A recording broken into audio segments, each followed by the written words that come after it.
Good morning dear students. आज हम कक्षा 8वीं का अगला लेसन देखने जा रहे हैं, खेती से आई तब्दीलियाँ। पंडित जवाहरलाल नेहरू। खेती से आई तब्दीलियाँ, इसके लेखक है पंडित जवाहरलाल नेहरू। इनका जीवन परिचय। पंडित जवाहरलाल नेहरू जी का जन्म उत्तर प्रदेश के इलाहाबाद शहर में हुआ था। नेहरू जी स्वतंत्र भारत के पहले प्रधानमंत्री थे। नेहरू जी ने भारत देश को आज़ाद कराने के लिए स्वतंत्रता आंदोलन में हिस्सा लिया था। वे महात्मा गांधी के अनुयायी थे। वे कुशल राजनीतिज्ञ ही नहीं बल्कि अच्छे वक्ता, चिंतक व लेखक भी थे। आधुनिक भारत के निर्माण में नेहरू जी की महत्वपूर्ण भूमिका रही है। प्रमुख कृतियाँ: एक आत्मकथा, दुनिया के इतिहास का स्थूल दर्शन, भारत की खोज, पिता के पत्र पुत्री के नाम आदि। गद्य परिचय। पत्र साहित्य की एक महत्वपूर्ण विधा है। दूर रहने वाले अपने संबंधियों अथवा मित्रों का कुशलक्षेम जानने के लिए तथा अपनी कुशलता का समाचार देने के लिए एक महत्वपूर्ण साधन है। इसके अतिरिक्त अन्य कार्यों में भी पत्र लिखे जाते हैं।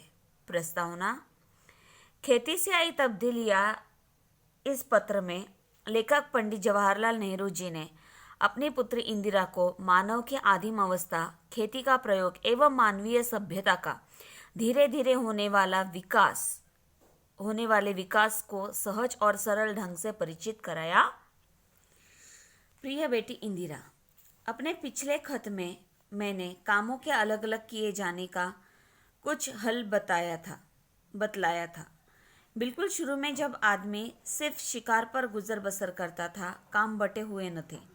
देखो अभी नेहरू जी ने क्या किया है, अपनी बेटी इंदिरा जी को पत्र लिखा है। अपने पिछले खत में मैंने कामों के अलग अलग किए जाने का कुछ हल बताया था। कामों के अलग अलग किए जाने का हल उन्होंने बतलाया था। बिल्कुल शुरू में जब आदमी सिर्फ शिकार पर गुजर बसर करता था यानी अपना उदर निर्वाह वो किया करता था, काम बटे हुए न थे। उस वक्त जो काम थे वो बटे हुए न थे। हर एक आदमी शिकार करता था और मुश्किल से खाने भर को पाता था। हर एक आदमी क्या किया करता था? शिकार किया करता था। आज देखो काम बटे हुए हैं, कोई खेती करता है, कोई दुग्ध व्यवसाय वगैरह करता है, तो कोई बिजनेस करता है वगैरह वगैरह। ऐसे अलग अलग काम जो है वो बांटे गए हैं। लेकिन पहले ऐसा नहीं हुआ करता था। हर एक आदमी जो था वो शिकार किया करता था और शिकार करने के बाद मुश्किल से खाने भर को पाता था। शिकार करने के बाद बड़े मुश्किल से उसे खाने के लिए थोड़ा बहुत मिल जाता था। सबसे पहले मर्दों और औरतों के बीच में काम बंटना शुरू हुआ होगा। मर्द शिकार करता होगा और औरत घर में रहकर बच्चों को और पालतू जानवरों की निगरानी करती होगी। अभी काम कैसे बंटना शुरू हो गया, अभी वो बताने का प्रयत्न कर रहे हैं कि सबसे पहले क्या हुआ होगा। मर्दों और औरत जो है उनके बीच में काम बंटना शुरू हो गया होगा। मर्द क्या करते थे? शिकार किया करते होंगे। मर्द शिकार के लिए बाहर जाते होंगे और औरतें जो है वो घर में रहकर बच्चों और पालतू जानवरों की निगरानी यानी देखभाल करती होगी। इस प्रकार मर्दों और औरतों में काम बंट गया होगा। मर्द शिकार करना और औरतें घर में रहकर बच्चों और पालतू जानवरों की निगरानी करना, ऐसे कामों को बांटा गया होगा। जब आदमियों ने खेती करना सीखा तो बहुत सी नई नई बातें निकली। जब आदमियों ने खेती करना जैसे ही सीखा तो नई नई बातें जो है वो सामने आती गई। पहली बात यह हुई कि काम कई हिस्सों में बंट गए। पहली बात यह हुई कि जो काम थे वो कई सारे हिस्सों में बांट दिए गए। कुछ लोग शिकार खेलते और कुछ खेती करते और हल चलाते। कैसे बांटे गए? तो कुछ लोग क्या करते थे? शिकार किया करते थे। कुछ लोग जो है वो खेती किया करते थे। कुछ लोग जो है वो हल चलाया करते थे। जो दिन गुजरते गए आदमियों ने नए नए पेशे सीखे और उनमें पक्के होते गए। जो जो यानी जैसे जैसे दिन गुजरते गए आदमियों ने नए नए पेशे सीखे और उनमें पक्के होते गए, यानी उनमें एक्सपर्ट होते गए। देखो आज हम सिर्फ खेती या शिकार पर अपना उदर निर्वाह करते हैं क्या? नहीं। तो आज कई सारे अलग अलग चीज़ों की खोज हो रही है। उन चीज़ों की खोज में कई सारे इंडस्ट्रीज वगैरह आ रहे हैं, कई सारे नए पेशे यहाँ पर आ रहे हैं। लोग उन कामों को सीख रहे हैं, उनमें वो एक्सपर्ट हो रहे हैं। यानी जैसे जैसे दिन जा रहे हैं वैसे वैसे लोगों ने क्या किया है, नए नए पेशे को सीखे हैं और उनमें वो उन्होंने अच्छी प्रगति की हुई है। खेती करने का दूसरा अच्छा नतीजा यह हुआ कि गांव और कस्बे बने। अभी खेती करने का दूसरा एक अच्छा नतीजा यह हुआ है कि गांव और कस्बे बने। पहले क्या हुआ कि काम बढ़ गए, लोगों ने आपस में काम बांट लिए और फिर ये हुआ कि आदमी शिकार करने के लिए क्या करता था, इधर उधर घुमा करता था। लेकिन अगर खेती करनी है तो उसका ये अच्छा नतीजा हुआ कि गांव और कस्बे बने, लोग इनमें आबाद होने लगे। कस्बे यानी छोटे शहर बनने लगे, लोग इनमें आबाद होने लगे। खेती के पहले लोग इधर उधर घूमते फिरते थे और शिकार करते थे। देखो खेती करने के पहले लोग क्या करते थे, इधर उधर घूमते फिरते थे, शिकार करते थे, क्योंकि उनके पास को कुछ काम था उधर निर्वाह करने के लिए। तो वो क्या था, सिर्फ और सिर्फ शिकार करना। इसलिए वो क्या करते थे, इधर उधर घूमते थे, क्योंकि किधर भी जाओ तो उन्हें शिकार ये मिल ही जाता था। इसलिए उन्हें एक जगह पर रहने की ज़रूरत महसूस नहीं होती थी। इसलिए वो क्या करते थे, इधर उधर घूमते फिरते थे और शिकार ही करते थे। उनके लिए एक जगह रहना ज़रूरी नहीं था, क्योंकि हर जगह पर शिकार मिल जाते थे, शिकार हर एक जगह पर मिल जाता था। इसलिए एक जगह पर ही रुकना ज़रूरी नहीं था। इसके सिवा उन्हें गायों, बकरियों और अपने दूसरे जानवरों की वजह से इधर उधर घूमना पड़ता था। इन जानवरों के चराने के लिए चारगाहों की ज़रूरत थी।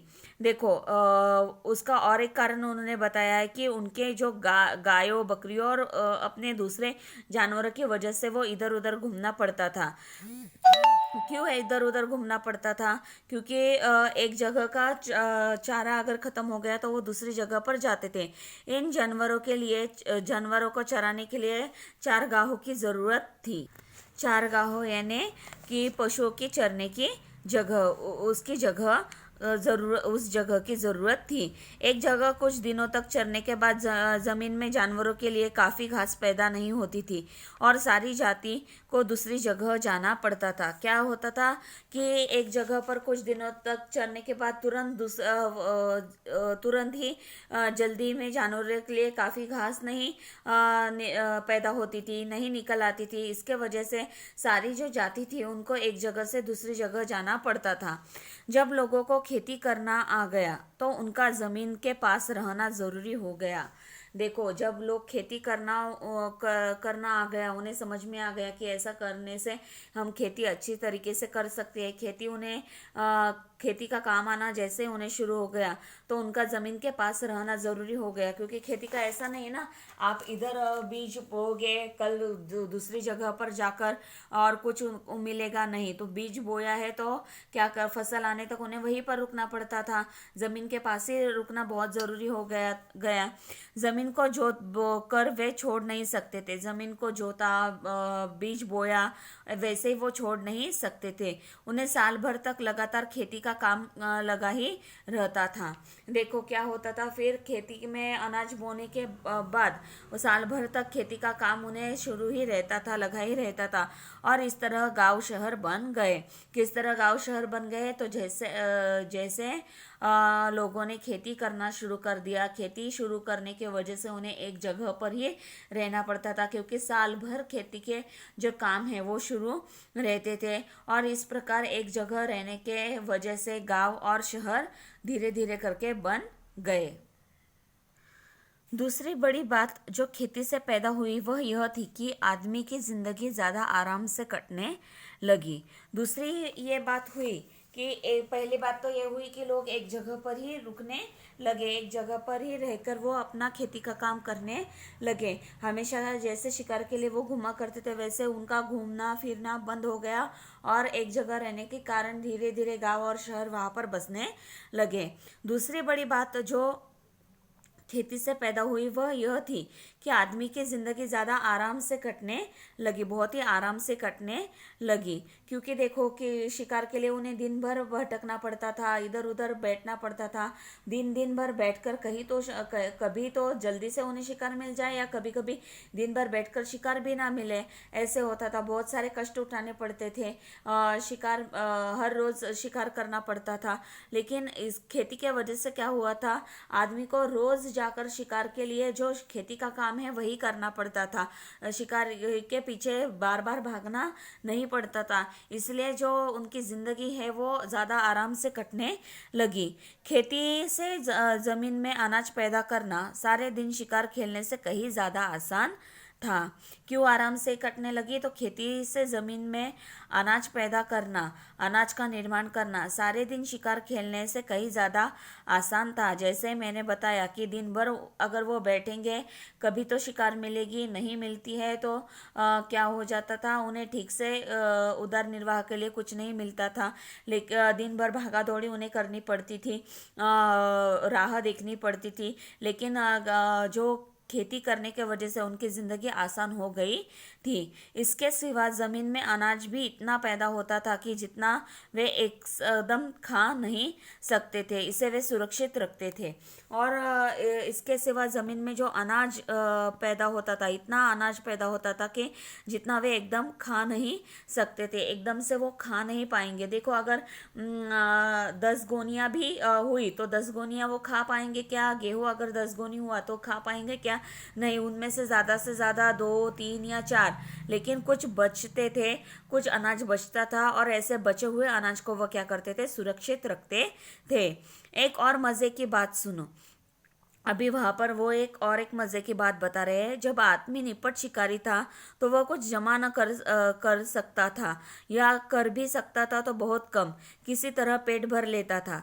देखो और एक बात उन्होंने बताई है कि जब वो निपट यानी सिर्फ और सिर्फ जब वो शिकारी था, तो जब वो शिकारी था तो कुछ जमा नहीं कर पाता था, या अगर कर भी पाता था तो बहुत कम कर पाता था। देखो अगर वो शिकार भी करता है तो जो जिस प्राणी का शिकार किया है वो कितने दिन तक अच्छा रहेगा उसका मांस, तो इसलिए वो बहुत ही कम जो है वो अपने साथ रख पाता था, और किसी तरीके से वो अपना पेट भर पाता था। लेकिन जो खेती में अनाज पैदा होता है उसका वैसा है क्या? नहीं। अगर हम गेहूँ, ज्वार या बाजरा वगैरह की या किसी दाल वगैरह की भी खेती करते हैं तो उसे हम सुखाकर उसकी अच्छी तरीके से निगरानी रखकर हम साल भर उसे अपने पास रख सकते हैं, सुरक्षित रख सकते हैं। लेकिन शिकार का वैसा था क्या? नहीं, वो जल्दी खराब हो जाता था, या ज़्यादा मात्रा में वो अपने पास जमा नहीं कर सकते थे।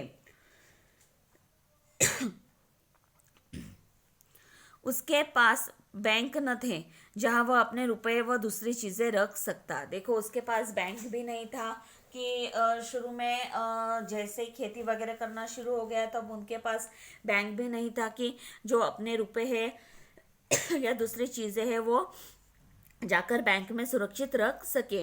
उसे तो अपना पेट भरने के लिए रोज शिकार खेलना पड़ता था। उसे क्या करना पड़ता था? रोज के रोज शिकार करना पड़ता था। अगर शिकार करेगा तो उसका पेट भरेगा, इसलिए रोज जाकर उसे पहले शिकार करना पड़ता था।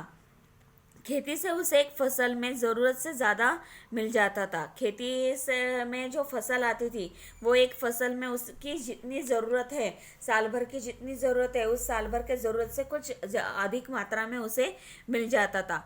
अतिरिक्त खाने को वो जमा कर देता था। अतिरिक्त खाने को वो क्या करता था? जमा कर देता था। अगर आज भी हम देखेंगे तो किसान क्या करते हैं, बड़े बड़े जो टंकियाँ वगैरह होती है उसमें अनाज जमा करके रखते हैं, जितनी ज़रूरत है उतना रखते हैं, बाकी का वो क्या करते हैं, थोड़ा सुरक्षित रखकर बाकी का वो बेच देते हैं।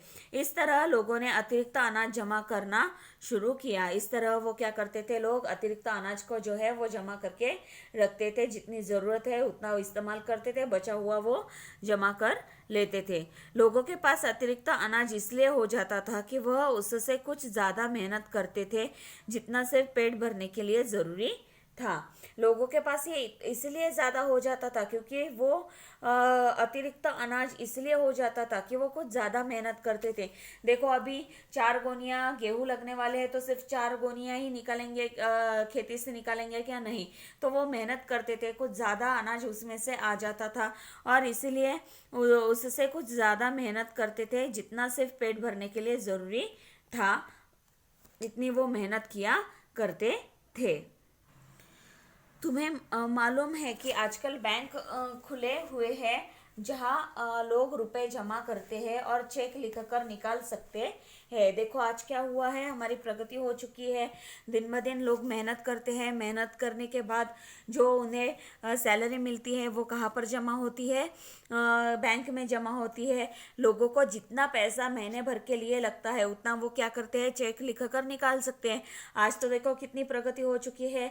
आज हम एटीएम द्वारा क्या करते हैं? पैसे निकाल लेते हैं, बैंक में रश में जाने की भी ज़रूरत नहीं। हम ऑनलाइन पेमेंट भी कर सकते हैं।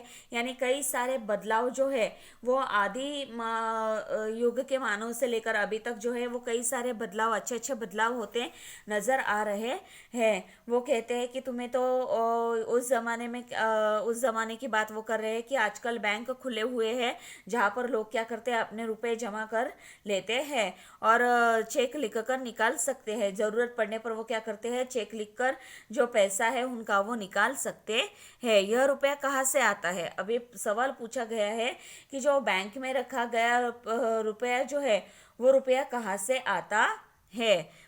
अगर तुम गौर करो तो तुम्हें मालूम होगा कि यह अतिरिक्त रुपया है, यानी ऐसा रुपया जिसे लोगों को एक बार की खर्च करने की ज़रूरत नहीं है।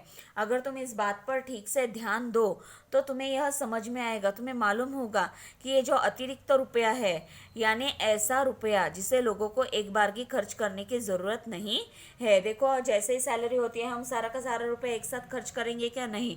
तो हमें जितना ज़रूरत है उतना हम निकालेंगे और एक्स्ट्रा जो है वो हम रख देंगे। अगर कल जाकर हमें ज़रूरत पड़ी तो हम क्या करेंगे? उस पैसे को हम निकाल सकते हैं। तो ये उन्होंने यह समझाने की कोशिश की है कि ये पैसा आता कहाँ से है, लोगों के पास ऐसे पैसे होता कैसे है, अगर वो निकाल भी लेते हैं तो पैसे आते कहाँ है? तो ऐसे पैसे होते हैं कि जिन पैसों को एक ही बारे में खर्च करने की ज़रूरत नहीं होती है, इसलिए वो उसे बैंक में रखते है। समझो अगर किसी के पास 10,000 रुपये हो और उसका खर्च सिर्फ 4,000 रुपये होता हो तो वो बाकी के बचे हुए 6,000 कहाँ पर रखने वाला है? बैंक में रखने वाला है, जिसे आज के लिए उसे ज़रूरत नहीं है। कल जाकर अगर उसे ज़रूरत पड़े तो वो निकाल सकता है, इसलिए वो एक्स्ट्रा जो पैसा है वो कहाँ पर रखता है? बैंक में रखता है। वही लोग मालदार है जिनके पास बहुत सा अतिरिक्त रुपया है और जिनके पास कुछ नहीं वे गरीब है। अभी व्याख्या किया है कि वही लोग मालदार है यानी अमीर है जिनके पास बहुत सा अतिरिक्त रुपया है। बहुत सा अतिरिक्त यानी ज़रूरतों से ज़्यादा बचा हुआ जो पैसा है वो ऐसा है, वो लोग मालदार है। और जिनके पास कुछ नहीं है और जिनके पास कुछ नहीं वे गरीब है। और जिनके पास कुछ भी नहीं है यानी रोज के खर्चे के लिए पैसा नहीं है तो वो अतिरिक्त पैसा कहाँ से लाएंगे? तो ऐसे लोग कैसे हैं? गरीब है। आगे तुम्हें मालूम होगा कि यह अतिरिक्त रुपया आता कहाँ से है। आगे तुम्हें ये मालूम होगा कि ये अतिरिक्त पैसा जो होता है, अतिरिक्त रुपया जो होता है वो आता कहाँ से है। इसका सबब यह नहीं है कि आदमी दूसरों से ज़्यादा काम करता है और ज़्यादा कमाता है, बल्कि आजकल जो आदमी बिल्कुल काम नहीं करता उसके पास तो बचत होती है और जो पसीना बहाता है उसे खाली हाथ रहना पड़ता है। अभी उन्होंने ये बतलाया है कि ऐसा नहीं है कि आदमी है वो दूसरों से ज़्यादा काम करता है और ज़्यादा कमाता है, बल्कि आजकल जो आदमी बिल्कुल काम नहीं करता उसके पास बचत होती है और जो पसीना बहाता है वो खाली हाथ रहना पड़ता है। कितना बुरा इंतज़ाम है।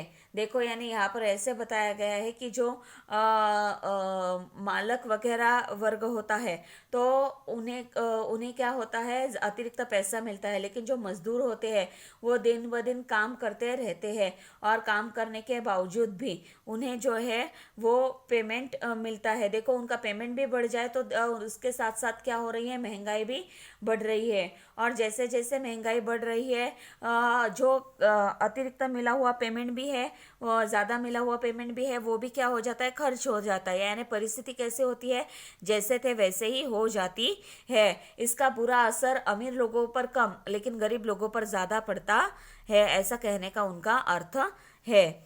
बहुत से लोग समझते हैं कि इसी बुरे इंतज़ाम के कारण दुनिया आजकल इतने गरीब आदमी है। बहुत से लोग यह समझते हैं कि इसे बुरा इंतज़ाम जो है कि अमीर अधिकाधिक अमीर हो रहा है और गरीब अधिकाधिक गरीब हो रहा है, इसके कारण ही आजकल इतने गरीब आदमी यहाँ पर है। अभी शायद तुम यह बात समझ न सको, इसलिए इसमें सिर न खपाओ। अभी नेहरू जी बता रहे हैं कि अभी शायद तुम इस बात को समझ न सको, इसलिए सिर मत खपाओ। यानी ज़्यादा बुद्धि इस बात पर मत लगाओ, ज़्यादा सोच विचार तुम इस बात पर मत करो। थोड़े दिनों में तुम इसे समझने लगोगी। थोड़े ही दिनों में जैसे तुम बड़ी हो जाओगी क्या होगा, तुम इन सारी बातों को समझने लगोगी।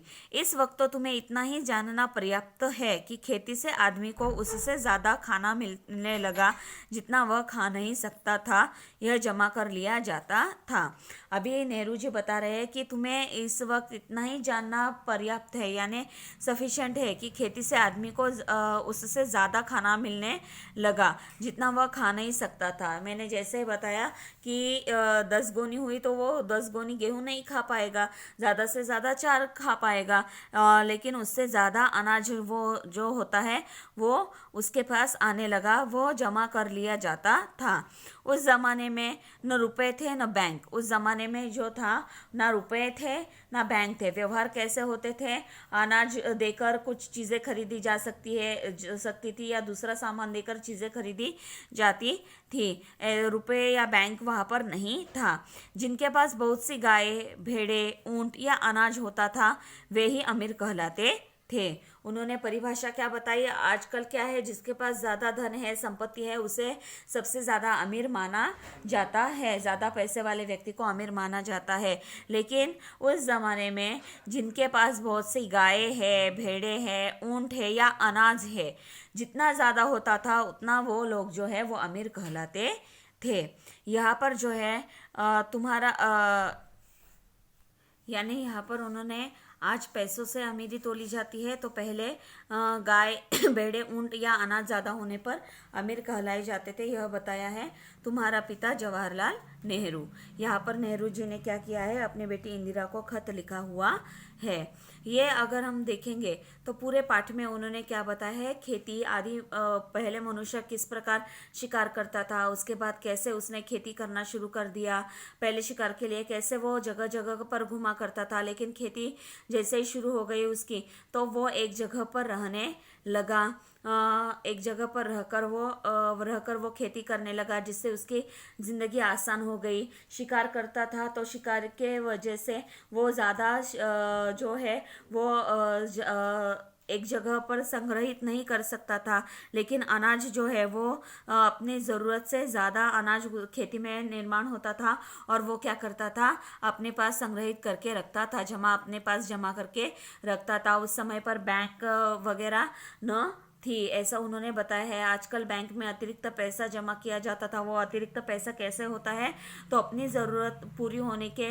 बाद जो पैसा बचता है वो हम कहाँ पर रखते हैं, बैंक में रखते हैं, और हम चेक लिखकर हम उसे निकलवा सकते हैं। अमीरी गरीबी के बारे में उन्होंने यहाँ पर बतलाने का प्रयत्न किया है और ये भी बताया है कि तुम्हें ये सारी बातें समझ में नहीं आएगी, लेकिन बाद में समझ में आएगी, इसलिए उसके पीछे ज़्यादा बुद्धि मत लगाओ। और उन्होंने ये भी बताया है कि सिर्फ इतना ही जानना, उन्होंने इंदिरा जी को यही बताया कि इतना ही जानना तुम्हारे लिए पर्याप्त है कि खेती से आदमी को उससे ज़्यादा खाना मिलने लगा जितना वह खा नहीं सकता था। यह जमा कर लिया जाता था और वहाँ पर रुपए न थे और बैंक न थी। जिसके पास बहुत ज़्यादा गाय, भेड़े और ऊंट होगा वही, और या अनाज होगा, वही सबसे अमीर कहलाते थे। यहाँ पर हमारा जो खेती से आई तब्दीलियाँ लेसन जो है वो पूर्ण होता है। तो इस पाठ से हमें क्या समझ में आता है, तो पत्र जो है वो आपसी वार्तालाप का एक महत्वपूर्ण साधन होता है। खेती से मानवीय सभ्यता का विकास होना शुरू हो गया। व्यक्ति को मेहनत करके रुपए कमाने चाहिए, वह उनका सही तरीके से संचय भी करना सीखना चाहिए। यह बातें जो है हमें इस पाठ से समझ में आती है। उम्मीद करती हूँ आपको ये पाठ समझ में आ गया होगा। आज के लिए आपको क्या करना है, यह पाठ ठीक से पढ़ना है। ठीक है, इस पाठ को आपको ठीक से पढ़ना है। इस पाठ के क्वेश्चन आंसर्स वगैरह हम नेक्स्ट वीडियो में देखेंगे। तो आज के लिए हम यहीं पर रुकते हैं।